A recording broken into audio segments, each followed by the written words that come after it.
ہے پھر وہ انبیاء کرام میں سے اولو العزم پیغمبروں کو حضرت موسیٰ، حضرت عیسیٰ، حضرت ابراہیم، حضرت نوح، ان لوگوں کو فضیلت دوسرے پیغمبروں پہ دی ہے. یہ اللہ رب العزت کا اختیار کردہ ہے. یہ اللہ رب العزت نے چنا ہے. وہ جسے چاہتا ہے جس مقصد کے لیے چنتا ہے، جس مقام کو چاہتا ہے، جس جگہ کو چاہتا ہے وہ متبرک بنا دیا کرتا ہے. مکہ کی فضیلت الگ ہے، حرم مطہر کی فضیلت الگ ہے، حرم نبوی کی فضیلت الگ ہے، مسجد اقصی کی فضیلت الگ ہے. ہم نے آپ نے نہیں رکھی ہے، اللہ نے اپنے اصول کے اعتبار سے رکھ دیا ہے. وَرَبُّكَ يَخْلُقُ مَا يَشَاءُ وَيَخْتَارُ. اللہ جو چاہتا ہے پیدا کرتا ہے اور جس کو چاہتا ہے چنتا ہے، جس چیز کو چاہتا ہے چنتا ہے اور جس جگہ کو چاہتا ہے چنتا ہے. اللہ نے سب بنایا ہوا ہے. اس دن کو اللہ نے مقدس بنایا ہے، اس دن کو اللہ نے عظیم بنایا ہے، اس دن کی فضیلت کو اللہ نے بیان فرمایا ہے. اس کے حبیب صلی اللہ علیہ وسلم نے اس کی وضاحت فرمائی ہے. اب اس دن کی فضیلت کی وجوہات کیا ہے وہی جانتا ہے بہتر وجہ کیا ہے. کچھ لوگ یہ کہتے ہیں کہ حضرت نوح کی کشتی نجات پا کر کے جودی پہاڑوں میں جو آ کے رکی 6 مہینے بعد تو عاشورہ کا دن تھا. حضرت ابراہیم کو آگ میں ڈالا گیا، بچہ کے اللہ نے نکالا تھا، وہ عاشورہ کا دن تھا.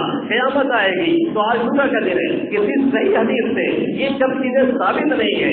ایک واقعہ جو مدنی صلی اللہ علیہ وسلم خود جب مدینہ تشریف لائے، آپ عاشورہ کے دن آپ نے دیکھا کہ یہود روزہ رکھتے ہیں تو آپ نے ان سے سوال کیا، ان سے یہ بات پوچھوائی کہ تم لوگ روزہ کیوں رکھتے ہو؟ تو ان لوگوں نے یہ کہا کہ اس دن حضرت موسیٰ کو اللہ رب العزت نے فرعون اور اس کے فرعونیوں سے نجات دلائی تھی. اللہ رب العزت نے نجات عطا فرمائی تھی. انہوں نے کہا هذا يوم صالح هذا يوم نجى الله بني اسرائيل من عدوهم. یہ اچھا دن ہے، یہ ایک نیک دن ہے، یہ ایک بہتر دن ہے. اور اسی دن میں اللہ رب العزت نے بنی اسرائیل کو یعنی حضرت موسیٰ اور ان کے متبعین کو فرعون سے اور فرعونیوں سے نجات دلائی تھی اور دریا پار کرا دیا تھا.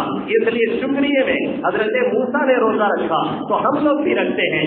مدنی صلی اللہ علیہ وسلم نے فرمایا نحن احق بموسیٰ منکم، ہم حضرت موسیٰ کے اتباع کے تم سے زیادہ حقدار بنتے ہیں. جس کا نقشہ اللہ رب العزت نے قرآن مقدس میں ایک جگہ نہیں 4-5 جگہوں سے کھینچا ہے، کئی تفصیل کے ساتھ اور کئی مختصر انداز میں. اللہ فرماتا ہے وَأَرْسَلَ فِرْعَوْنُ فِي الْمَدَائِنِ، اللہ فرماتا ہے ہم نے حضرت موسیٰ کو حکم دیا أَنْ أَسْرِ بِعِبَادِي لَيْلًا إِنَّكُمْ مُتَّبَعُونَ. دیکھو اپنے پیروکاروں کو، ہمارے بندوں کو، اپنے متبعین کو جو تمہارے اوپر ایمان لا چکے ہیں، راتوں رات اسے لے کر کے نکل جاؤ، سب یہاں سے باہر بھاگ جاؤ. یہ فرعونیوں کا ظلم بہت بڑھ چکا ہے، ظلم حد سے آگے جا رہا ہے. اور جب ظلم حد سے آگے جانے لگے تب مظلوموں کو یقین کر لینا چاہیے کہ اب کوئی موسیٰ آنے والا ہے، اب حالات پلٹنے والے ہیں، اب کروٹ لینے والے ہیں، اب بدلاؤ آنے والا ہے.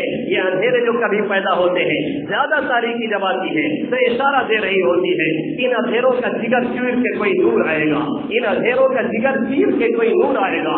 تم ہو فرعون تو موسیٰ ضرور آئے گا. یہ صورت حال بتا رہی ہے انشاءاللہ تعالی ہمارے حق میں کوئی انقلاب آنے والا ہے، ہم بھی انقلاب کا مسئلہ لوٹنے والے ہیں انشاءاللہ العزیز. تو اللہ نے فرمایا کہ سب لے کر کے سب کو باہر چلے جاؤ. وہاں سے لے کر کے نکلے، فرعونیوں کو پتہ چلا اور ان سے کہہ رکھا تھا ان لوگوں نے کہ ہم کو شادی میں جانا ہے، ہم کو بیاہ میں شرکت کرنی ہے، ہم لوگوں کو کچھ زیور وغیرہ چاہیے، اس لیے آپ لوگ 1.5 لوگ ہیں، اپنا زیور وغیرہ دے دیجیے تاکہ ہم لوگ اپنی شادی وغیرہ منا لیں.